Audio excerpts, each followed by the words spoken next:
여러분, 믿는 사람들의 기도가 사실 우리가 퍼센테이지로 다 따져본다면 이 세상에 관한 일들로 기도하는 내용이 아마 5% 되겠습니까?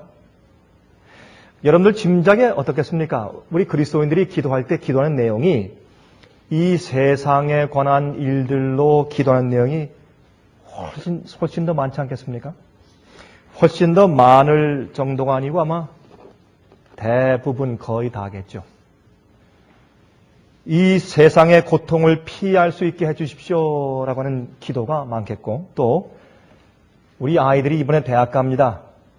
하나님 좀 도와주십시오 하는 기도가 많겠고, 또 우리가 사업을 다시 시작했습니다. 하나님 축복해 주십시오. 그런 기도. 또 이번에 참 승진할 기회가 생겼는데 하나님 좀 도와주십시오. 그렇게 하는 기도. 근데 참 이상해요. 승진할 기회가 생겼는데 승진이 안 되면 말하기를 하나님께서 내 인내를 시험하시고 또 주님의 시간대, 적당한 때 인도하시기 위해서 주님께서 계획하시는 것이라고 이제 이렇게 위로하고, 또 승진했으면 주님께서 크게 축복하셨다고 잔치를 합니다. 그래서 하나님의 뜻과 주님의 응답과는 전혀 관계없이 꿈보다 해몽이 훨씬 좋습니다. 우리의 기도에 있어서. 그렇죠? 그것이 우리 인간의 기도하는 그 내용들의 아마 퍼센테이지라고 우리가 달릴 수가 있겠습니다. 제가 말씀드리는 것은 다시 말해서 하나님의 일과 하나님의 계획, 또 다른 영혼들의 구원, 그런 것을 위한 기도의 내용은 너무나 적습니다. 우리의 기대 생활 가운데서. 하늘에서 뜻이 이룬 것처럼 이 땅에서도 이루어지길 바랍니다 하는 그런 기도의 내용이 사실 우리가 우리의 기도를 가만히 이렇게 분석해 보면 너무나 작은 것입니다. 어떤 한 제 친구가 저한테 그런 얘기를 했습니다. 강 목사, 난 교회만 가서, 교회 가서 앉아서 그 조용한 가운데 그 비즈니스를 구상하면 얼마나 비즈니스 구상이 잘 되는지 모르겠다고. 비즈니스를 구상하는 그 장소가 교회가 최고라고 얘기를 해요. 저한테 그렇게 얘기를 하더라고요. 저한테 웃으면서. 그 조용한 앉아 또 저기 뭐 오케스트라 반주가 나오고 또 찬양대 좋은 음악이 나올 때 가만히 이렇게 눈을 감고서 내가 이번 주에 어떻게 장사를 할까 하고 이제 그렇게 구상하면 기가 막히게 해야죠. 이 아이디어가 떠오르는 게. 근데 문제는 그런 사람들뿐만 아니고 많은 그리스도인들이 자기 속에 있는 자기의 세상을 사는 자기의 뜻을 성취하기 위해서 하나님께 명상하고 기도하는 그러한 이율이 하나님의 뜻을 자기 생활과 세상에서 이루기 위해서 기도하는 이율보다 훨씬 많다는 것입니다. 이것은 보통 문제가 아닙니다.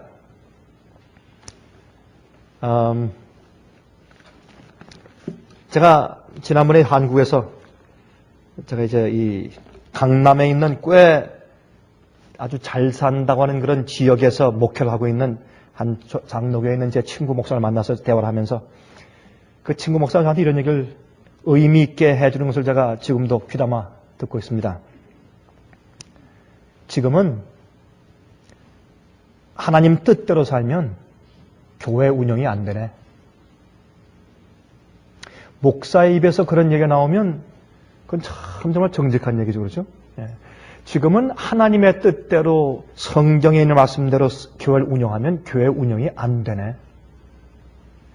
그러니까 아예 목회를 그만두고 다른 일을 하든지 아니면 오늘날 교회가 교회를 성장시키는 방식대로 따라가서 인기 얻든지 둘 중에 하나세요. 그런 일 저에게 아주 심각하게 해주는 것을 제가 들었습니다. 여러분, 마태복음 16장을 좀 펴서 보시겠습니까? 마태복음 16장 13절부터 있는 말씀을 좀 펴서 보시겠습니다. 마태복음 16장 13절부터 28절까지 있는 말씀을 읽겠습니다. 좀 긴 말씀이지만 우리가 하면 좀 잘 생각하면서 좀 씹어가면서 이 말씀을 좀 읽었으면 좋겠습니다. 여러분들 세상에서 사시면서 여러분들이 여러분의 마음속에 있는 소원, 인간적인 뜻, 여러분이 원하시는 것들, 그런 것을 충동하고 그러한 사상과 생각에 양분을 많이 주는 그런 환경은 여러분께서 한 주일 내내 많이 접하십니다. 그런 얘기를 많이 들으시고 그런 장면들을 많이 보고 또한 그런 사람들과 사귀고 해서 여러분의 뜻과 여러분의 소원을 성취시키기 위하고 여러분의 자랑과 여러분의 마음속에 있는 교만한 마음과 이기심을 부추기는 그런 환경을 접하기는 너무나 즐비합니다. 그러나 여러분 속에 있는 여러분 자신을 죽이고 하나님의 뜻을 세우기 위한 말씀을 듣는 데는 교회 안에 있는 분위기밖에 없습니다. 그러므로 오늘 여러분들 우리가 각오하고 예수님께서 우리 속에서 나 말고 하나님을 높이는 말씀으로 나를 십자가에 못 박도록 이 시간 허용하십시다. 그것이 우리가 주님의 종전 앞에 모인 목적이 아니겠습니까? 그것 없이 우리가 주의 앞에 와서 무엇 때문에 기도하고 찬송을 부르겠습니까? 그런 일이 없이 주 앞에 나오는 것은 헛된 일이고 주의 이름을 그냥 헛되게 부르는 것입니다. 그러므로 오늘 이 말씀을 읽으면서 주님께서 나를 향한 하늘의 뜻이 무엇인지 우리 가만히 명상하면서 이 말씀을 들어보도록 하십시다. 13절부터입니다. 예수께서 가이사랴 빌립보 지방에 이르러 제자들에게 물어 가라사대 사람들이 인자를 누구라 하느냐? 가로되 더러는 침례 요한, 더러는 엘리야, 어떤 이는 예레미야나 선지자 중에 하나라 하나이다. 가라사대 너희는 나를 누구라 하느냐? 그러면 시몬 베드로가 대답하여 가로되 주는 그리스도시요 살아계신 하나님의 아들이시니이다. 예수께서 대답하여 가라사대 바요나 시몬아 내가 복이 있도다. 이를 내게 알게 하니는 혈육이 아니요 하늘에 계신 내 아버지시니라. 또 내가 내게 이르노니 너는 베드로라. 내가 이 반석 위에 내 교회를 세우리니 음부의 권세가 이기지 못하리라. 내가 천국 열쇠를 내게 주리니 내가 땅에서 무엇이든지 매면 하늘에서도 매일 것이요 내가 땅에서 무엇이든지 풀면 하늘에서도 풀리리라 하시고 이에 제자들을 경계하사 자기가 그리스도인 것을 아무에게도 이르지 말라 하시니라.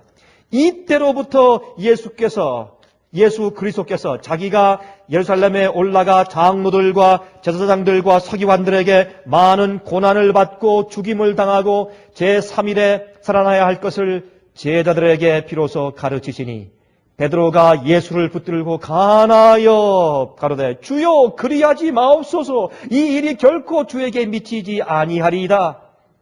예수께서 돌이키시면서 베드로에게 이르시되 사탄아 내 뒤로 물러가라. 너는 나를 넘어지게 하는 자로다. 내가 하나님의 일을 생각지 아니하고 도리어 사람의 일을 생각하는도다 하시고 이에 예수께서 제자들에게 이르시되 아무든지 나를 따라오려거든 자기를 부인하고 자기 십자가를 지고 나를 쫓을 것이니라. 누구든지 제 목숨을 구원하고자 하면 잃을 것이요 누구든지 나를 위하여 제 목숨을 잃으면 찾으리라. 사람이 만일 온 천하를 얻고도 제 목숨을 잃으면 무엇이 유익하리요? 사람이 무엇을 주고 제 목숨을 바꾸겠느냐? 인자가 아버지의 영광으로 그 천사들과 함께 오리니 그때에 각 사람의 행한 대로 갚으리라 하셨습니다.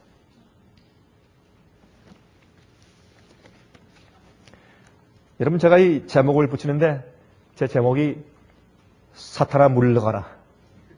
좀 너무 강력한 제목입니다. 그렇죠? 사람들에게 귀에 좀 듣기 좋은 설교를 하기 위해서는 이런 제목을 붙이면 안 됩니다. 하지만 이 제목이 이야기하듯이 우리 속에 있는 마귀의 대변인들을 좀 물리쳐야 할 것입니다. 예수님께서 이 말씀하실 때 베드로를 향해서 그 말씀하셨습니다. 이건 참 심각한 얘기입니다. 그렇죠? 우리 속에 베드로가 있는지 없는지 좀 살펴보게 되길 바랍니다. 여러분, 예수께서 이 말씀을 하신 가이사랴 빌립보 지방은 어떤 지방인가 하면 갈릴리에 있는 지방으로서 그 갈릴리 지방 가운데서도 이방인 신들의 이방신 숭배와 이교인 숭배가 가장 널리 번성했던 그런 지역이었습니다. 이 로마 군인들이 놀러 오는 장소였기 때문에 그 당시 예를 들어서 리조트면 리조트, 그러니까 한국말로 뭐라고 해야 됩니까? 휴양지. 그래서 그 당시 휴양지 정도의 그런 지방이었기 때문에 많은 이 로마 군인들이 이 배를 띄우고 여인들과 함께 술 마시기 위해서 오는 장소였고, 또 많은 이방인들이 와서 살고 있는 이 잡족들이 많이 살고 있는 곳이었습니다. 그래서 그 사람들이 이방 신전들을 세우고 이방신을 섬기는 우상 숭배가 아주 성했던 곳입니다. 예수님께서 그곳으로 그 12 제자를 데리고 가셨던 이유가 있습니다. 그것은 그러한 모습을 보면서 그 12 제자가 마음 가운데 참 내가 저들에게 어떻게 참 예수, 참 구세주를 그들에게 알릴 수 있겠는가 하는 마음의 영혼들을 보고, 특별히 이방인들을 보고 크게 마음 가운데 부담을 느끼게 하는 기회가 되게 하기 위해서, 죄인들을 향해서 불쌍히 여기는 그런 마음을 갖도록 하기 위해서 예수님께서 그들을 거기에 데려가신 겁니다. 데려가셔서 이제 예수님께서 그들에게 이제 말씀하시는데, 메시아의 사명이 무엇인가 하는 것을 그들에게 알려주시기 위해서 지금 말씀하시는 것입니다. 그런데 지금까지 예수님의 생애를 통해서 유대인들이 예수님을 메시아로 인정하는 일에 실패했습니다. 여러분 아시죠? 특별히 그 갈릴리 위기엔 말이죠. 요한복음 6장을 읽어보면 거기 갈릴리 위기 때 예수님께서 5,000명에게 이제 물고기 2마리와 보리떡 5개 가지고 예수님께서 기적을 베풀어서 다 이제 먹으셨죠. 먹으신 다음에 지금 사람들이, 군중들이 난리가 났습니다. 생각해 보십시오. 이 예수를 우리가 왕으로 추대하면 더 이상 염려할 게 없다 이제. 전쟁에도 염려 없고 군량미도 염려 없고 이제 뭐 로마의 군대 염려 없다 이제. 이 예수를 왕으로 삼아라. 이때가 최적기다. 이러한 기적을 베푼 이가 과거 우리 이스라엘 역사 가운데 있었느냐? 그렇게 해서 지금 예수를 임금 삼기 위해서 굉장한 지금 이 일이 있었습니다. 5,000명이 먹고 나자마자 난리를 치는 겁니다, 지금. 예? 이 파지티브한 데몬스트레이션이죠. 그래서 이런 큰 데모가 지금 일어났습니다. 그때 예수께서 어떻게 했습니까? 예수께서 그들을 내어 쫓았습니다. 가라! 너희는 떡으로 배를 불렸기 때문에 그렇지 생명의 양식의 의미를 이해하지 못한다. 가라. 다 쫓았습니다. 예수님께서 그들을 가라고 할 때 그 예수님의 이 품위가 얼마나 근엄하고 얼마나 슬픔이 가득 찼을까요? 예수님의 그 얼굴 가운데. 참 칭찬 앞에서 얼줄 줄 모르는 인간의 모습과 얼마나 대조적인지 모르겠습니다. 하나님과 인간의 차이가 이 속에 또 있습니다. 그때 사람들이 다 이제 실망해서 돌아가면서 예수는 이 자기를 위한 그런 군주, 왕 같은 능력이 있는 지도자가 될 그런 의도는 전혀 없는 사람이다 하고 그때 완전히 포기하고 떠난 다음에, 여러분 성경은 말하기를 그 이후로 그들은 다시는 예수와 함께 다니지 아니했다 그랬습니다. 여러분 그때 실망해서 떠난 사람들이 다 예수님을 십자가에 못 박으라고 소리친 군중 가운데 있었습니다. 한때는 예수를 따랐던 사람들입니다. 예수의 음성을 듣고 그의 말씀을 좋아했던 사람들입니다. 그러나 예수님께서 행하시는 예수님의 계획과 뜻과 삶이 자기들의 인간적이고 세속적인 의도와 욕심을 충족해주지 않을 것이라는 것을 이해했을 때 예수를 버렸습니다. 우리도 많은 경우에 진리를 들을 때 하늘에서 내려온 하나님의 뜻을 이루기 위한 말씀보다 자기 속에 있는 인간적인 욕심을 이루기 위한 그러한 의도로 말씀드리는 것들이나 그러한 이해와 계획들을 둔 사람들이 따르는 것입니다. 이러한 역사가 옛날이나 지금이나 똑같이 반복되어 있는 것을 우리가 보는 것입니다. 여러분 그렇지 않습니까?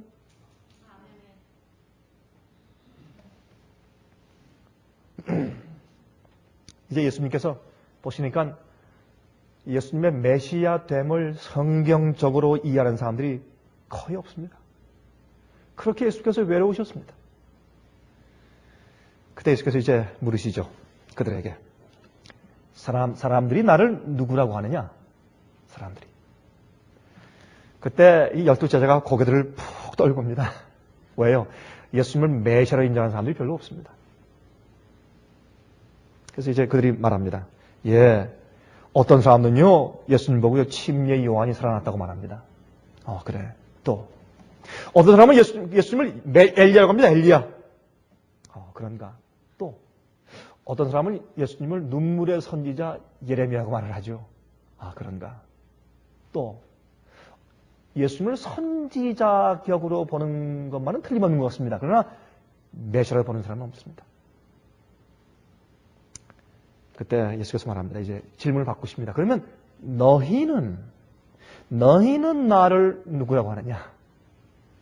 그때 베드로가 지금 답변합니다. 대표인으로 답변합니다. 참 이 얘기가 참 예수님의 마음에 감동을 주었습니다. 주는 그리스도시요 살아계신 하나님의 아들입니다.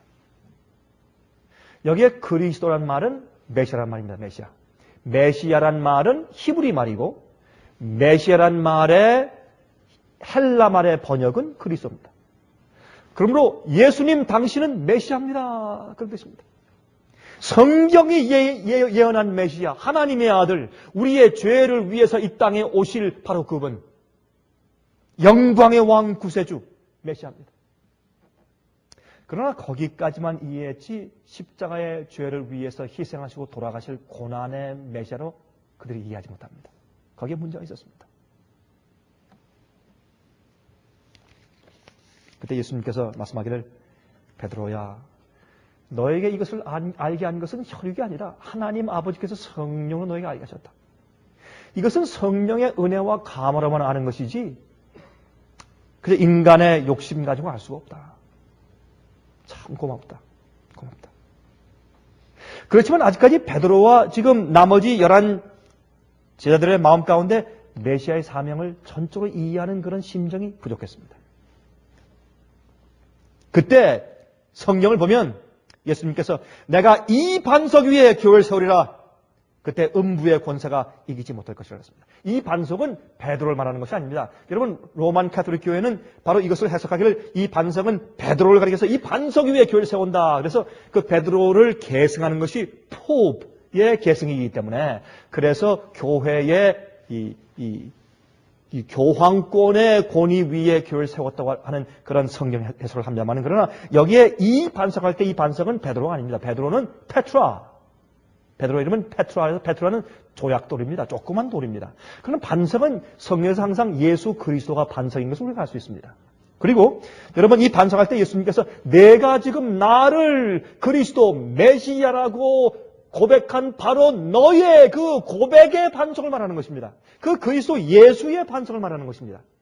그건 베드로 자신의 위에 세웠은 것이 아니죠. 여러분 이렇게 베드로 이 반석 위에 하신 다음에 조금 이후에 사탄아 내 뒤로 물러가라 했지 않습니까? 베드로를 향해서. 그럴 수가 있습니까? 그렇죠? 그러므로 베드로를 말하는 것이 아닌 것을 알 수 있습니다. 우리 또 한 가지 이해하는 것은 베드로전서 2장 3절부터 5절을 보면 이렇게 말씀했습니다. 베드로 자신이 말씀했어요. 너희가 주의 인자하심을 맛보았으면 그리하라. 사람에게는 버림바가 되었으나 하나님께는 택하심을 입은 보배로운 산돌이신 예수에게 나와서 너희도 산돌같이 신령한 집으로 세워지고 그랬습니다. 그러므로 그도 말하기를 반석, 산돌이신 예수 위에 우리가 교회를 세운다 말을 했기 때문에 예수께서 말씀하신 이 바위 위에 이 반석 위에 하는 그 반석은 예수님 자신이지 베드로가 아닌 것을 베드로 자신도 베드로 전서에서 말씀했다고 말입니다. 그때 말이죠. 참 이때 예수님께서 21절에 보면 이때로부터 그랬습니다. 이때로부터. 남들이 다 예수님을 이제 버립니다. 왜? 자기들의 인간적인 소욕을 채워줄 사람이 아니라라는 것을 느꼈을 때 버렸습니다. 만약에 오늘날 그리스도인들에게 하나님께서 정말 이 땅에서 그리스도인들이 살아야 할 일이 무엇이며 하나님께서 그들 생에 무엇을 해 주실 것이다 라는 하나님의 참뜻을 계시해서 진짜로 보여주신다면 정말 그래도 계속 교회 나오면서 예수님께 경배하고 예배할 자들이 몇 명 될까 저기 의심이 갑니다. 여러분, 왜 사람들이 예수님을 믿고 따를까요? 왜 사람들이 그리스도인이 되려고 할까요? 그 이유가 어디에 있겠습니까? 많은 사람들이 물론 자기의 죄의 용서와 구원을 위해서 그렇게 하는 것도 사실입니다. 그러나 거기에도 하나님에 대한 사랑의 감사보다 나의 구원과 나의 영생에 대한 소원이 훨씬 더 많은 것이 사실입니다. 그렇게 출발은 해도 나중에 그것이 어떻게 성화되어야 하느냐 하면 하나님의 뜻을 이루기 위해서 내가 십자가에 못 박히는 정도까지 나아가는 그런 그리스도인 생활로 성화되어야 합니다. 그게 예수의 삶이거든요. 우리의 시작은 내가 구원받기 위해 시작해도 우리 예수님을 알고 또 배우고 하나님을 더 안 다음에 너무나 하나님의 그 성품이 너무나 고귀하고 너무 아름다워서 우리의 생각과 우리의 동기가 너무 이기적이고 너무 더럽기 때문에 주여 내가 죽길 원합니다. 나는 예수님의 마음을 담기 원합니다. 내게 예수의 마음을 주십시오.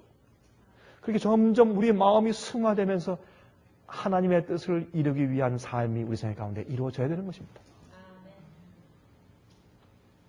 근데 예수님께서 이제 베드로와 또 11 제자들 마음 가운데 드디어 남들이 예수님을 다 버려도 그래도 그들은 예수님께서 성경 말씀에 의해서 예언된 메시아다라는 그런 마음 가운데 확신되는 것을 보자 예수님께서 말씀하기를 이때로부터 예수님께서 그들에게 무엇을 가르치십니까? 이제 내가 앞으로 잡혀서 교회 장로들과 제사장들과 서기관들에게 고난을 받고 죽임당하고 십자가에 못 박히고 제 3일 만에 부활할 것이다 라는 것을 말씀하십니다. 참 충격적인 이야기죠. 아니 이것 때문에 그들이 예수를 따르는 게 아니지 않습니까? 이건 아니죠. 이건 말이 안 되는 겁니다. 그렇죠? 그때 베드로가 이제 어떻게 합니까? 주님, 지금 수석 대표입니다. 그렇죠? 할 말을 해야죠. 예수님, 저 잠깐 봅시다. Can I see you for a second? 이겁니다. 영어로. 예수님 팔을 딱 붙잡고서 저쪽으로 좀 예수님을 좀 데려갔습니다. 지금 그 모습이에요. 11 제자가 다 보는 앞에서 한 얘기가 아닙니다. 베드로가 예수님을 주님, 저 잠깐 보십시다. 예수님을 끌고 저쪽 갔어요. 그러면 11 제자가 여기서 모여서 지금 무슨 말을 특별히 무슨 은연 좀 하겠지 하고 11 사람들이 모여서 지금 자기끼리 지금 대화하고 있는 중입니다. 그때 베드로가 예수님을 끌고 저쪽으로 가서 저 구통에 가서 이렇게 말하는 겁니다. 주님 지금 농담하신 거죠? You must be kidding, right? 예수님께서 가만히 근엄하게 그의 얼굴을 보라보십니다. 그때 Are you serious? 주님 정말 진짜 말씀하신 거예요? 이것이 지금 예수님과 베드로의 대화입니다. 베드로가 지금 이해할 수가 없고 믿을 수가 없는 겁니다. 아니 주님께서 십자가에 못 박히시고 고난당하시고 죽고 그렇게 하시는 거 보자고 우리가 집 다 버리고 직업 버리고 어부 금을 다 버리고 가족 팽개치고 주님 따른 줄 아십니까 주님? 예? 이거 해도 너무하십니다. 그 얘기입니다. 주님 농담하시는 거죠? 그때 여기 보면 지금 이런 입장입니다. 예수님을 좀 저쪽으로 좀 끌고 가서 예수님께 얘기를 했습니다. 그때 예수님께서 베드로에게 직접 말씀하시지 않고 예수님께서 베드로로부터 돌이켜서 오시면서 11 사람들을 향해서 보시면서 사탄아 내 뒤로 물러가라 하신 겁니다. 이것이 여기에 있는 이 말씀에 원래의 원어와 영어와 한국말 성경과 마태복음과 마가복음을 전부 다 합쳐서 공부해보면 그런 뜻이에요. 베드로를 향해서 하신 말씀보다 베드로에서 돌이켜서 오시면서 사탄아 내 뒤로 물러가라 이렇게 하신 거예요. 이건 무슨 말이냐면 베드로의 마음을 부추기고 있는 마귀를 향해서 하신 말씀이에요. 지금 이 당시에 베드로가 마귀의 마음을 대변하는 마귀의 대변인의 역할을 하고 있는 것입니다. 그것이 마우스피스예요. 여러분 선지자가 뭡니까? 선지자를 여러분 사무엘상에 보시면 옛날에 선자를 선견자라고 해서 선견자. 선견자는 옛날에 있는 그 히브리 말을 영어로 단어로 그대로 번역하면 mouthpiece. 마우스피스 뭡니까? 마우스피스는 어떤 나팔을 불 때, 여러분 이 트럼펫을 불 때, 그 꼭지 있죠? 이렇게 부는 꼭지. 그게 마우스피스예요. 그걸 대서 불면 소리가 나와요. 트럼펫 소리가 나와요. 다시 말해서 선지자는 하나님의 거룩한 영감의 말씀을, 주님의 말씀의 뜻을, 주님 하나님의 뜻을 받아서 그대로 대변해주는 대변자입니다. 그러므로 지금 요 당시에는 바로 요 시점엔 베드로가 마귀의 선지자가 된 거예요, 지금. 그러므로 지금 예수님께서는 마귀와 베드로 사이를 끊어놓으셔야 합니다. 그래서 돌이켜서 마귀를 향해서 사탄아, 내 뒤로 물러가라. 왜 너는 내 제자 베드로와 나 사이에 이간질을 하느냐? 이렇게 하는 것입니다. 여러분 마가복음 8장을 좀 보시겠습니까? 마가복음 8장 32절과 33절 좀 보시기 바랍니다. 마가복음 8장 32절과 33절 보세요. 31절부터 보실까요? 똑같은 장면입니다. 똑같은 장면인데 31절부터 보세요. 인자가 많은 고난을 받고 장로들과 대제사장들과 서기관들에게 버림받아 죽임을 당하고 사흘 만에 살아나야 할 것을 비로소 저에게 가르치시니 드러내놓고 이 말씀을 하시니 베드로가 예수를 붙들고 가나매. 그럼 예수님을 잠깐 끌고 가서 주님 저 좀 봅시다 라고 와서 지금 예수님께 절대 그런 일이 일어나지 않게 되길 바라면서 주님 절대 그렇게 되지 않길 바랍니다 라고 지금 말했을 때 33절 예수께서 돌이키사 그랬죠? 누구에서? 베드로에게 돌이키사 제자들을 보시며 베드로를 꾸짖어 가라사대 사탄아 내 뒤로 물러가라 내가 하나님의 일을 생각지 아니하고 도리어 사람의 일을 생각하는도다 하시고 그랬습니다. 다시 말해서 베드로를 향해서 이제 그거 대변하고 계시다가 그에게 돌이키셔서 제자들을 보시면서 사탄아 물러가라 했습니다. 근데 성경은 베드로를 꾸짖었습니다. 이 당시에는 베드로가 사탄과 하나가 되어 있습니다. 어떨 때? 사탄의 생각을 가지고 그 말을 또 어떻게 사람의 생각을 가지고 하나님의 뜻을 대적하고 있습니다. 그게 뭡니까? 성경에서 말하는 적그리스도의 정신입니다. 하나님의 뜻을 인간의 생각과 소욕을 가지고 바꾸거나 대적하는 것이 적그리스도의 생각입니다. 여러분 그런 일이 우리 마음 가운데 많습니다. 거듭나지 못한 자들은 다 마귀의 종들입니다. 그들의 소원과 그들의 마음의 생각과 인간의 뜻을 가지고 하나님의 뜻을 매일 그르치고 살고 있기 때문에 그렇게 하도록 남에게 종용하고 남들을 푸시하고 남을 장려하고 그렇게 살도록 남들을 촉구하는 삶을 살지 않습니까? 그러므로 거듭나지 않은 자들은 다 마귀의 종들입니다. 몰라서 그렇지. 믿는 자들도 자주 자기가 하나님의 뜻을 받지 아니하고 그들을 따르려고 자기를 굴복하지 아니하고 자기의 뜻을 하나님의 말씀을 볼 때 그렇구나 내가 잘못했습니다 주님 하고 굴복하지 않을 땐 우리가 마귀의 종으로 자처하는 것입니다. 이것을 인정하면 우리가 매일 살면서 주 앞에 내 의지와 내 자신을 주 앞에 굴복하는 것이 얼마나 중요하다는 것을 우리가 깨닫게 됩니다.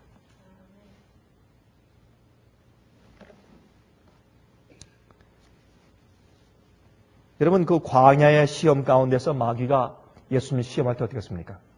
예수님 시험할 때 예수님께서 굴욕과 희생을 버리는 조건으로 세상의 통치권을 주겠다고 약속한 것이 마귀의 시험이었죠. 그렇죠? 내게 한 번만 절해라. 그러면 내가 보이는 세상을 다 줄게. 무엇 때문에 그 괴로운 고난의 길을 가시겠는가? 무엇 때문에 십자가를 꼭 질 필요가 뭐 있는가? 좀 쉽게 하시오. 메시아 되는 건 내가 인정하지요. 그냥 좀 쉽게 합시다. 쉽게. 절 한 번만 하십시오. 아니면 또 그 전에 성전 꼭대기 위에서 탁 뛰어내리십시오. 그게 뭔지 아십니까? 그 당시에 유대인들의 메시아 관이 좀 삐뚤어진 것이 많이 있었어요. 그 가운데 하나가 메시아는 갑자기 성전 꼭대기 위에서 탁 뛰어내리면서 말이죠. 그 높은 데서 뛰어내리면서 살짝 말이죠. 그 새처럼 살짝 내려앉으면서 내가 메시아다 이렇게 선포할 것이라는 그런 이상한 전설이 있었어요. 그러니까 그들이 이제 절기 때 와서 수십만 명이 모였을 때 예수님께서 살짝 뛰어내려서 내가 메시아야 하면 어렵지 않게 다 인정받고 다 끝날 텐데 뭐 때문에 고통당하고 핍박당하고 오해받고 매를 맞고 가시관 쓰고 십자가 못 박히고 그건 뭐 그런 일을 하십니까? 쉽게 합시다. 그 예수님의 시험 아니었습니까? 우리 솔직히 물어보십시다.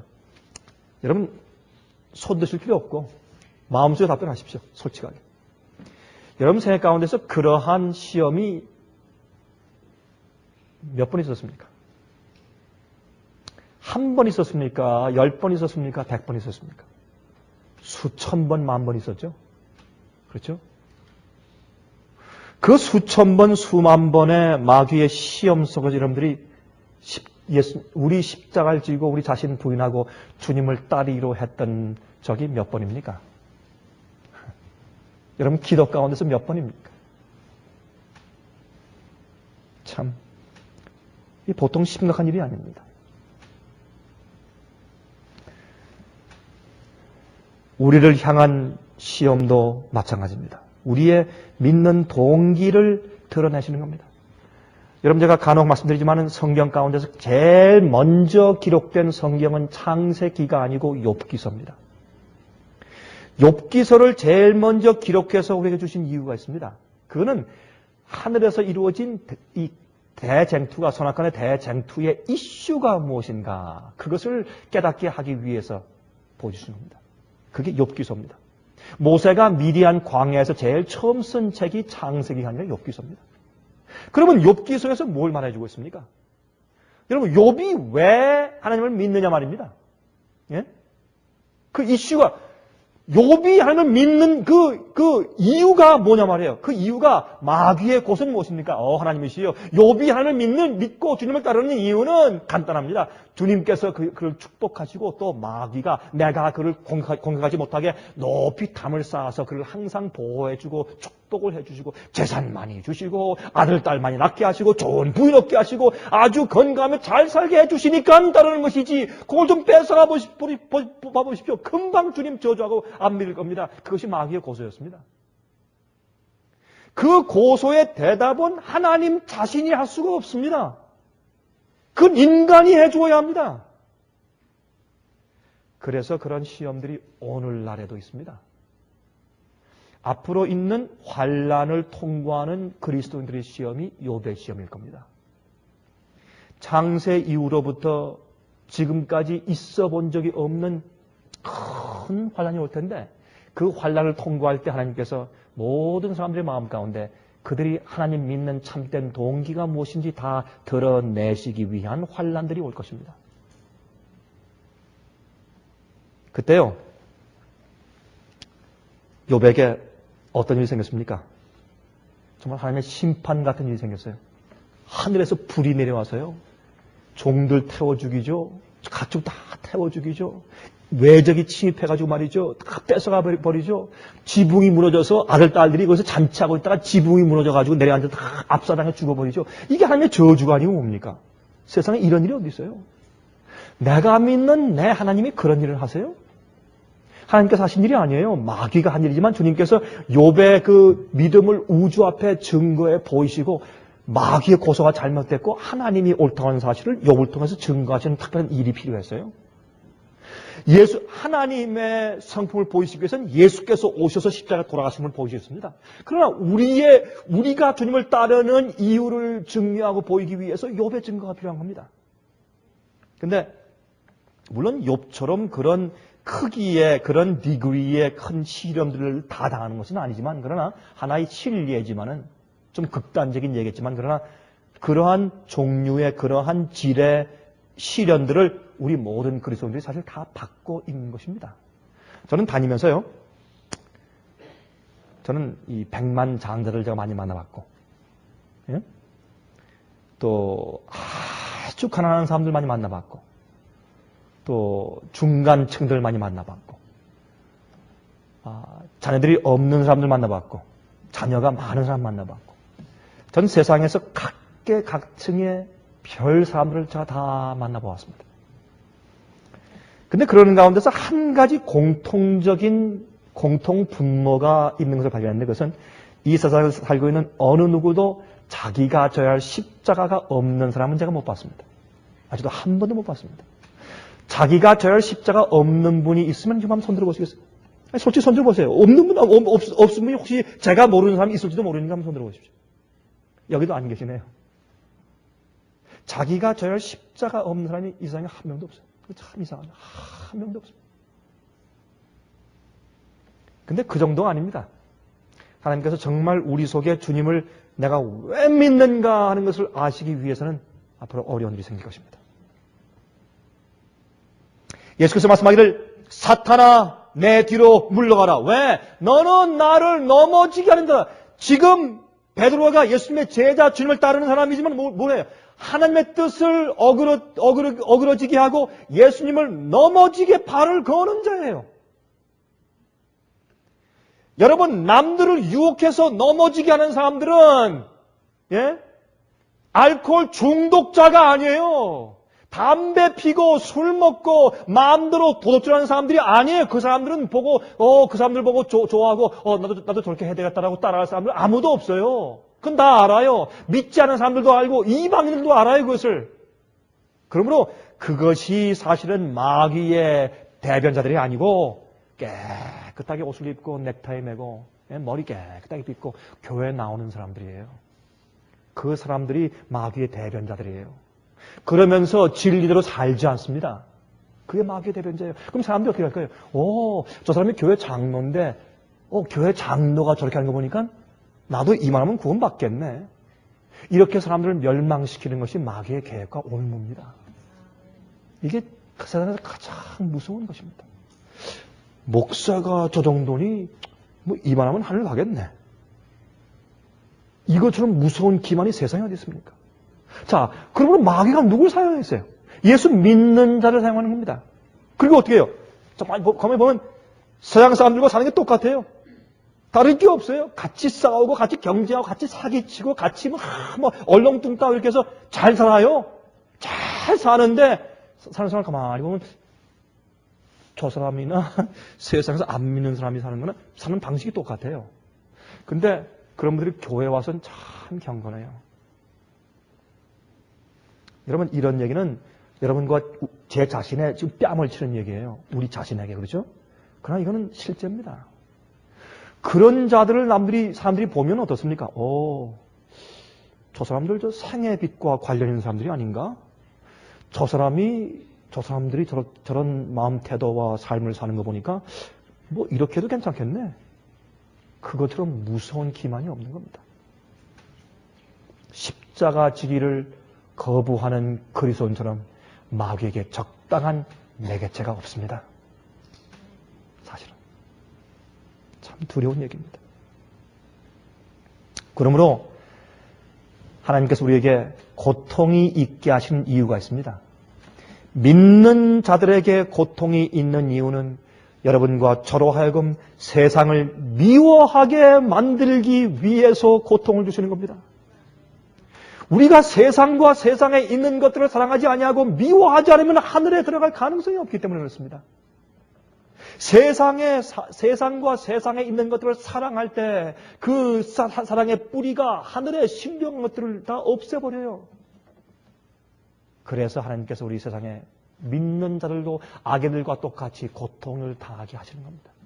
주님의 섭리와 은혜입니다. 주님의 섭리와 은혜입니다. 그때 그 얘기를 듣고 나서 12 제자들이 크게 근심했습니다. 이제 한 가지 묻겠습니다. 12 제자들이, 아니 11제자죠. 유다는 이미 예수를 팔러 갔습니까? 맞습니까? 겟세마네 동산에서 11 제자들이 예수님께서 기도하실 때 그들이 잤습니다. 그렇죠? 왜 잤습니까? 잔 이유가. 우리 OX 해봅시다. 피곤해서요? 피곤해서 O입니까? X입니까? 아니 왜 대답이 없으세요? Yes입니까? 너무 피곤해서 잠들었죠. 그렇죠? 그 말 맞습니까? 예?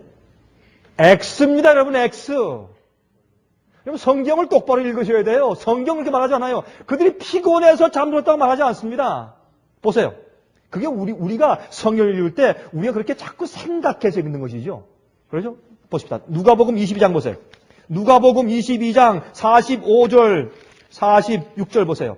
누가복음 22장 45절, 45절 보십시다. 45절만. 44절부터 보십시다. 예수께서 힘써 애써 더욱 간절히 기도하시니 땀이 땅에 떨어지는 핏방울 같이 되더라. 기도 후에 일어나 제자들에게 가서 무엇을 인하여? 슬픔을 인하여 잠든 것을 보시고. 이게 무슨 말이에요? 예수님께서 지금 가이사랴 빌립보 지방에서 우리한테 말씀하시기를 어떻게 해요? 예수님께서 앞으로 십자가에 못 박혀 죽을 것이라고 말씀하셨는데 이게 이제 정말이구나. 예수님이 저렇게 고민하며 저렇게 하는과 씨름하며 기도하는 거 보니까 저런 적이 없었는데 이게 정말 오는구나 이제. 아이고 이제 우리 다 틀렸다 이제. 이제 우리 인생 끝이다 이제. 우리 주님 죽는구나. 우리가 메시아의 사명을 오해했구나. 그거 아닙니까? 너무 그들이 절망과 슬픔 가운데서 그들이 모르겠다 잠이나 자자. 잠잔 겁니다. 그게 슬픔 가운데 잠잔 거예요. 여러분 진리를 똑바로 이해하지 못하고 예수님을 따르는 제자됨의 길이 무엇인지를 똑바로 이해하지 못하는 사람들은 앞으로 환난 오면 다 잠잡니다. 견딜 수가 없어요. 예수님께서 그 전에 여러 번 설명했어요. 그러나 막상 그것이 왔을 때 그들이 견딜 수가 없었어요. 그냥 잤어요. 그들의 이 정신력 가지고 그것을 감당할 수가 없습니다. 오늘날 많은 그리스도인들이 앞으로 환난이 올 때 감당할 수 없어서 전부 타협하고 잠자버릴 것입니다. 그게 얼마나 가슴 아프고 슬픈 일인지 몰라요. 그러나 사실입니다. 오늘날 성경에 그런 말씀이 여기 기록되어 있는 것은 이 마지막 시대에 살고 있는 여러분과 저를 위해서 기록되어 있는 것입니다. 베드로의 이야기가 왜 기록되어 있느냐 말입니다. 여러분과 저를 위해서. 여러분 그래서 예수님께서 말씀하기를 너희가 사람들 앞에서 내 말을 부끄러워하면 내가 하늘에서 너희를 부끄러워할 것이야.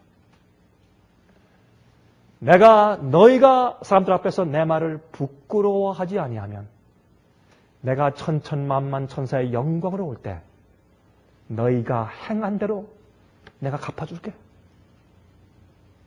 여러분과 저의 그리스도인 생활의 보상은 예수께서 여러분과 저의 그리스도를 따르는 생애의 보상은 예수께서 오실 때 있습니다.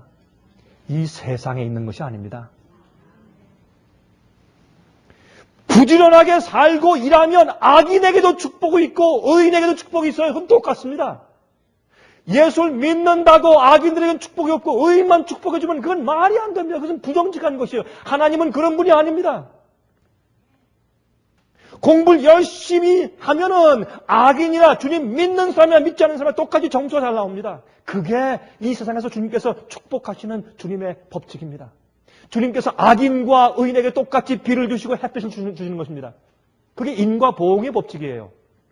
그러나 우리가 예수님을 따라서 똑바로 살 때 오는 그리스도인 생애의 보상과 그 대가는 예수께서 오실 때 있는 것이지 우리가 이 땅에 살 때 있는 것이 아닙니다.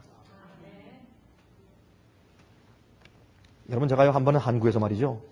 대학 입시가 있는 당시에 한번 제가 이 절간을 지나가봐 절간.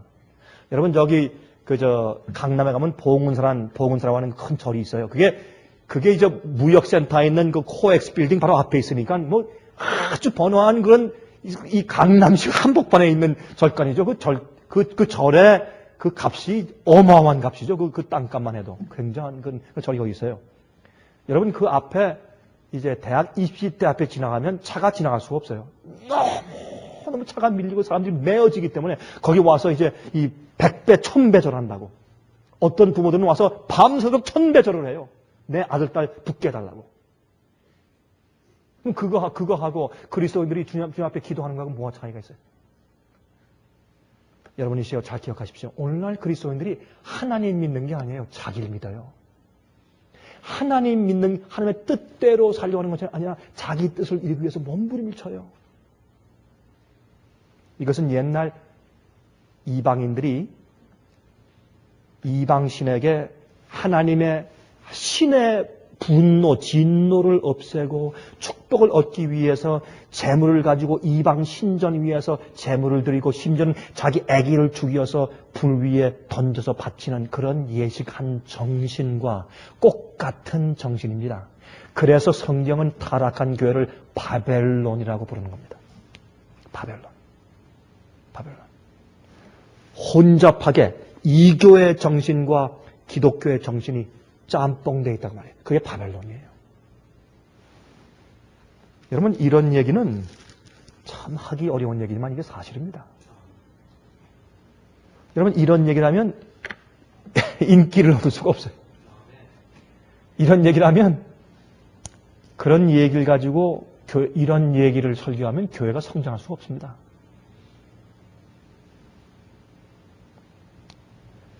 그러나 사실입니다. 여러분, 앞으로 이제 예수께서 오실 때 진리와 불의가 드러날 때 옛날 이 노아 당시에 있었는 일처럼 참 엄청난 일들이 생길 것입니다. 구원 얻은 자의 숫자가 얼마나 작았습니까? 예수께서 말씀하기를 인자가 올 때 노아의 때와 같고 노새 때와 같을 것이라고 말씀했지 않습니까? 참 두려운 얘기예요. 전 제발 안 그렇기를 바랍니다. 안 그렇기를 바랍니다. 여러분, 그리스도인들이 성경에 의를 이루고 구원 얻는 참된 믿음으로 말미암아서 의롭게 되는 구원이 무엇인지 성경에 분명히 나와 있고 성화가 무엇이며 그 다 나와 있는데 내 마음과 내 경험에 비추어서 의의 표를 자꾸 내려뜨리고 타협시키고 쉽게 만드는 것은 마귀의 대변인다는 것이에요. 그렇게 함으로 잠시 이 세상에서 내 마음 가운데 잠시 거짓 안전감을 내 마음 가운데 느낄지 모르지만은 그러나 결국은 나도 파멸이고 그런 생각을 남들한테 이야기해 줄 때 남들도 파멸되게 만드는 것입니다. 참 어려운 얘기입니다. 그러나 사실 아닙니까? 여러분, 저에게 설교를 들으실 때 여러분들은 여러분 귀에 듣기 좋은 얘기를 듣고 1시간 좀 즐긴 다음에 나가서 참 평화스럽다. 그렇게 하기 위해서 제 설교 들으시는 것이 아니고 여러분 좀 아프고 가슴이 애이더라도 진리를 보게 하기 위해서 제 설교를 들으셔야 합니다. 그렇죠? 그게 중요합니다. 안 그러면 우리가 죽습니다. 여러분, 예수께서 말씀하기를 내가 영광의 천사와 함께 같이 올 때 내가 그때 너희 갚아줄게. 그런 동안 너희 자신 부인하고 자기 십자가를 지고 와서 날 따르라. 그게 예수님의 가르침입니다. 여러분, 베드로전서에 베드로가 그 사실을 드디어 깨달았어요. 그리고 이렇게 말했어요.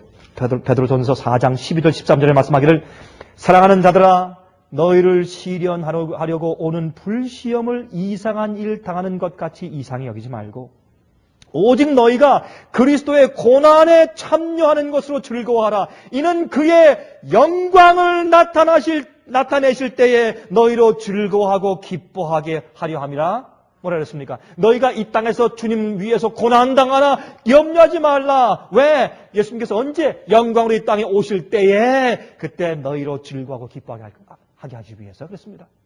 베드로가 깨달았습니다. 보상은 언제 있을 것이라고? 예수님의 재림 때 있을 것이라고. 깨달았어요. 베드로가. 깨달았습니다.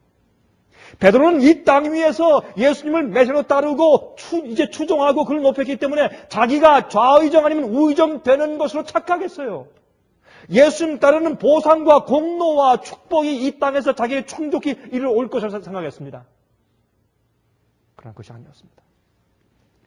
그는 죽을 때 어떻게 내가 감히 내 주님과 함께 똑바로 십자가에 못 박히겠소? 안 됩니다. 나를 거꾸로 십자가에 못 박아달라고 사정했어요. 그때 십자가 못 박는 사람도 참 난감했을 거예요. 나는 십자가에 못 박았지만 난 거꾸로 못 박은 적이 한 번도 없는데 이게 참 이상한 사람 다 봤다고 말이죠. 에? 아니 똑바로 십자가 못 박히는 것도 힘들 텐데 어떻게 거꾸로 말이죠. 그래서 상관한테 가서 물었어요. 이거 어떻게 하면 좋겠습니까? 그 뭐 죽는 사람 손 한번 들어줘라. 그래서 거꾸로 십자가 못 박혔어요. 베드로가 거꾸로. 베드로는 예수님의 그 말씀을 이해했어요. 생각도 이해해서 이건 뜻이구나. 하늘의 씨알이 떨어져서 썩어서 죽지 아니하면 생명이 생기질 않아요. 여러분과 저는 다른 사람들의 영혼의 생명을 살리기 위해서 우리는 죽는 생활을 살아야 합니다. 내가 축복받고 내가 잘 살고 내가 편안하기 위해서 살면 다른 영혼이 내 주위에서 살지를 못해요. 사는 사람이 없어요. 남과 대치됐을 때 내가 죽어야 돼요. 그 사람의 평안을 위해서. 그 사람의 행복을 위해서 내가 불행을 택해야 돼요. 어떤 의미에서. 그 사람이 잘 되기 위해서 내가 경제적으로 많은 것을 택해야 돼요. 그런 정신 가지고 살면 그리스도인들이 큰 비즈니스 하면서 경쟁해서 남을 쳐없애고 내가 올라가기 위한 그런 계획을 하기가 어려워요.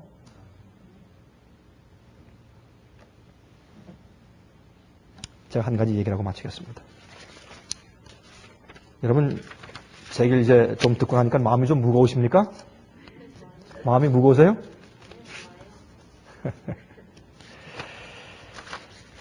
참, 한 번은 말이죠. 저기,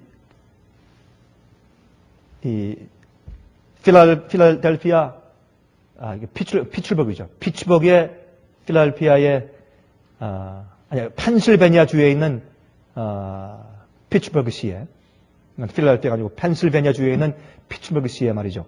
솔로몬 앤 루번이라는 그러한 그 체인 백화점 상점이 있었습니다. 1900년도 초기에. 꽤 잘 알려진 유태인이 운영하는 그런 아주 고급 백화점이었습니다.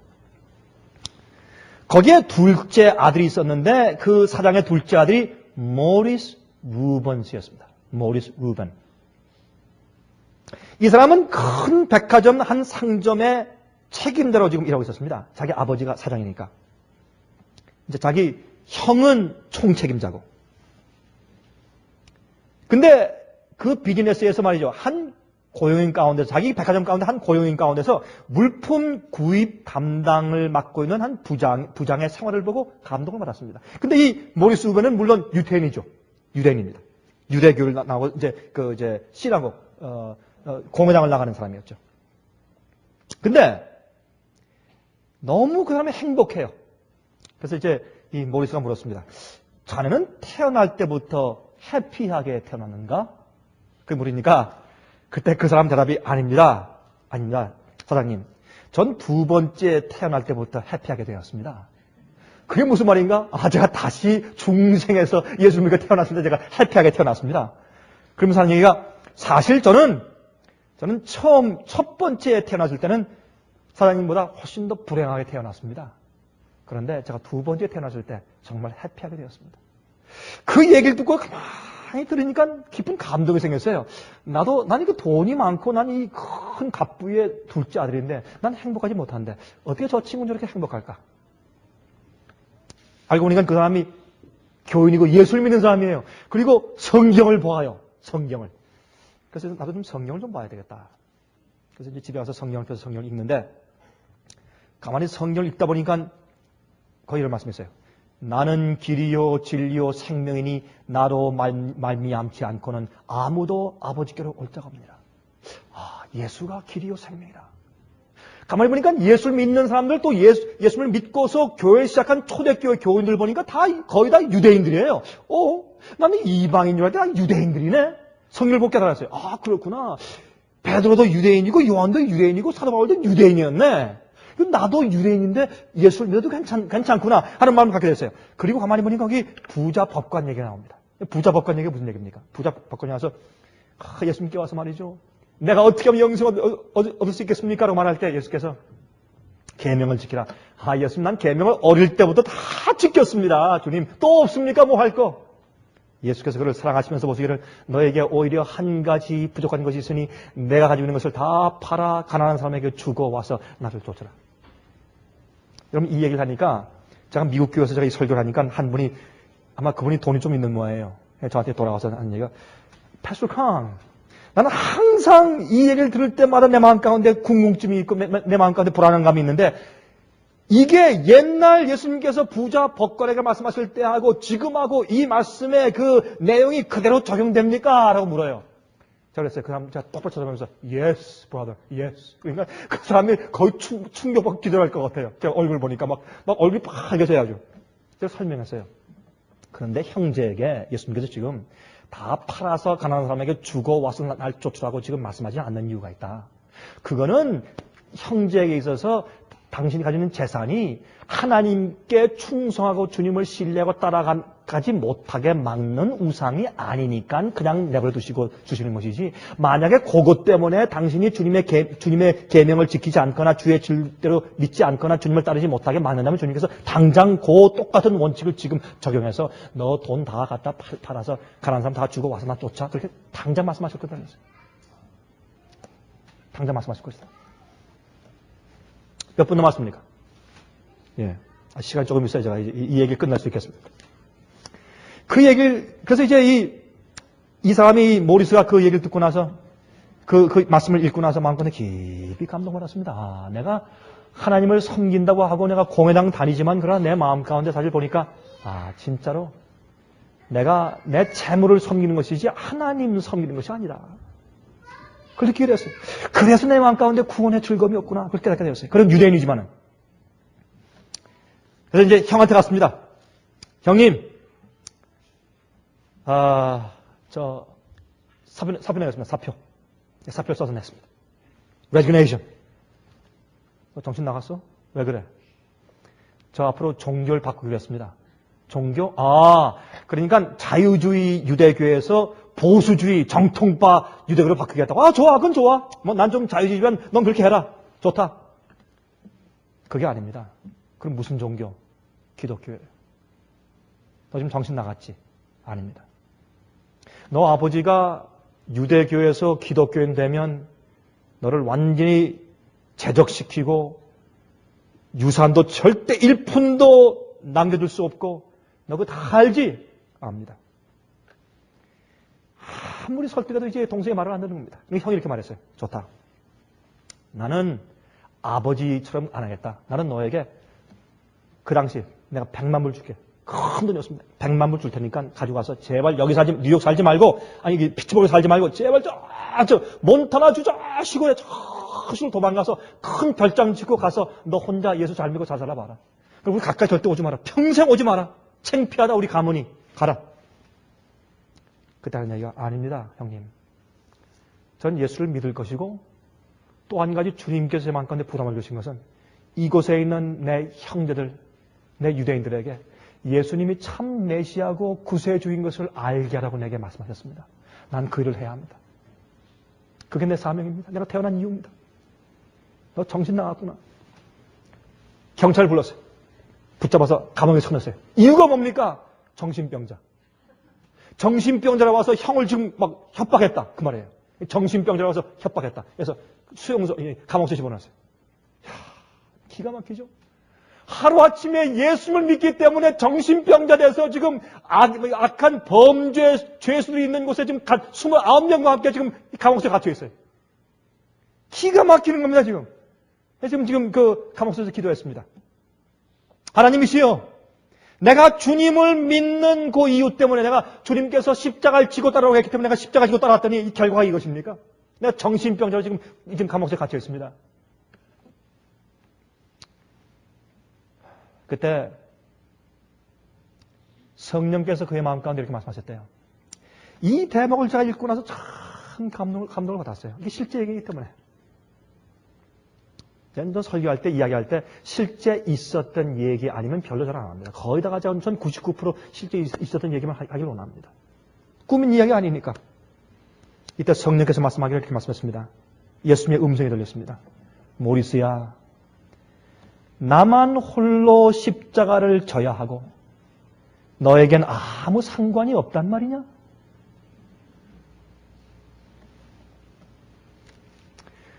여러분 이런 찬송을 우리가 아시죠? 그렇죠?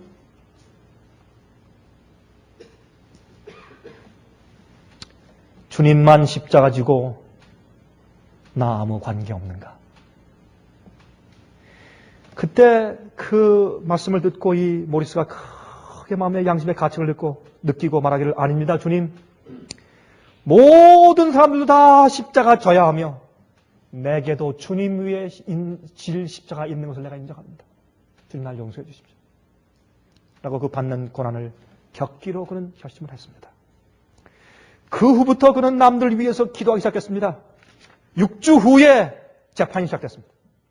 판사가 질문했습니다. 왜 이 사람이 끌려왔는가? 정신병자입니다. 왜 정신병자입니까? 자꾸 이상한 음성을 듣는다고 합니다. 그때 이제 증인대에 올라가서 이 모세가 말했습니다. 예, 사실입니다. 그러나 사도 바울도 성경에 보니까 그가 음성을 들었습니다. 아무 옆에 있는 사람들이 다 음성 못 들을 때 그만 들었다고 했습니다. 그러면 사도 바울이 정신병자였습니까? 왜 사람들이 사도 바울의 말씀을 듣고 기독교인 되었습니까? 그때 판사가 당신 말이 옳소. 무죄 땅땅 내보냈어요. 그래서 무죄가 돼서 나왔어요. 나오라니까 이제 거지죠 이제. 또 자기 부인과 아들도 다 버리고 가버렸습니다. 난 당신 같은 사람과 살 수가 없어. 당신 같은 사람과 살면 이제 앞으로 희망이 없으니까 이게 버리고 갔습니다. 그래서 그는 그러나 항거하지 않았습니다. 형에게 손 내밀어서 형이 손을 쳐버리고 가버렸습니다. 아내도 거절하고 아들도 가버리고. 그는 고생을 많이 하면서 이제 빛을 보기 위해서 조그만 교회를 세워서 전도하기 시작했습니다. 얼마 후에 그의 전도 집회에 그 한참 설교하고 있는데 문이 열리면서 한 여인과 한 아이가 들어오는데 보니까 자기 아들과 자기 부인이에요. 그래서 이제 설교하면서 맨 마지막에 거기 있는 유대인들에게 여러분들이시여, 내가 성경을 읽어보니까 예수가 유대인이었고 그분이 메시아였습니다. 지금 우리는 자꾸 메시아를 기다리지만 아닙니다. 예수님 메시아였습니다. 그때 자기 아내가 자기 아들과 함께 예수를 믿기로 결심하고 그리스도인이 되었습니다. 근데 그 다음에 더 큰 십자가가 왔어요. 여보, 우리도 당신과 함께 예수를 믿겠는데 그러나 제발 당신이 가지고 있던 옛날 잡을 다시 좀 가지기로 돌아가 주십시오. 그러면 같이 살겠습니다. 이게 더 힘든 것이었어요. 그렇죠? 더 힘든 시험이에요. 그때 모세가 여보 미안하오. 내가 당신을 정말 사랑하지만 내가 위에 살아야 될 것은 당신의 뜻보다 하나님의 뜻이 먼저요. 미안하오. 그때 이 부인과 아들이 또 나왔습니다. 그렇게 이제 출애굽을 했는데 애굽으로 돌아가자는 그런 음성을 들었을 때 더 힘들었다고 했습니다. 그러나 한 2년 이후에 그 부인과 아들이 돌아옵니다. 그리고 늙고 죽을 때까지 그 부인은 남편을 도와주는 훌륭한 목사 부인 되었습니다. 혹시 우리의 생애 가운데 그런 해피 엔딩이 없을지도 모릅니다. 그런 하나님께서 여러분에게 오늘 말씀하시는 말씀 가운데서 여러분과 제가 오늘 지고 따라가야 할 십자가가 무엇입니까? 그것을 막고 방해하는 마귀의 생각이 무엇입니까? 그것을 향해서 여러분과 제가 말해야 합니다. 사탄아, 물러가라. 물러가라. 너는 사람의 일을 생각하고 나를 넘어지게 하는 자로다.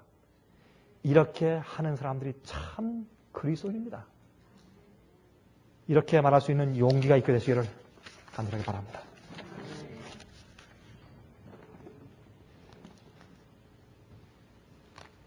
하늘에 계신 우리 아버지, 먼저 주께서 지신 십자가가 우리와는 아무 상관없듯이 살아난 우리 과거를 주님께서 사해 주시길 기도하며 다시는 그렇게 살지 않도록 저에게 힘 주시길 주 앞에 간구합니다. 또 우리 마음 가운데 주님 따르는 참된 제자의 길이 무엇인지 알게 해주시고 매일 성령으로 조용한 음성을 들려주셔서 참된 그리스도인 되게 해주시옵소서. 남을 걸려 넘어지게 하는 자가 되지 않게 해주시옵소서. 진리의 정직한 자들로 만들어 주시옵소서. 예수 그리스도의 귀하신 이름을 의지해서 간절하게 기원합니다. 아멘.